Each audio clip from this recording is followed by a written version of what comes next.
মৃত্যুর পরে কবরে কি হয়? আমরা অনেকবার শুনেছি, আরও একবার স্মরণ করিয়ে দিই।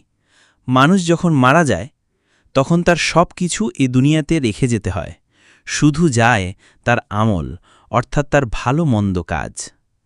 মৃত্যুর পর দুইজন ফেরেশতা আসে, মুনকার ও নাকির। তারা তিনটি প্রশ্ন করে: ১. তোমার রব কে? ২. তোমার দিন কি? ৩.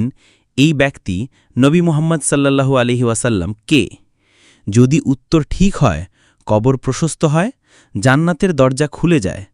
আর যদি ভুল হয়, কবর চেপে ধরে, জাহান্নামের আগুনের জানালা খুলে যায়। প্রিয় বন্ধুরা, এই কবরই হবে জান্নাতের বাগান অথবা জাহান্নামের গহ্বর। তাই এখনই আমরা প্রস্তুত হই, কারণ মৃত্যুর পরে আর সুযোগ নেই। বন্ধুরা, আপনাদের কাছে ছোট একটা অনুরোধ, ভিডিওটিতে একটি লাইক করুন ও শেয়ার করুন। আপনার একটি লাইকে এমন ইসলামিক ভিডিও পোস্ট করতে আমার আগ্রহ বাড়ে।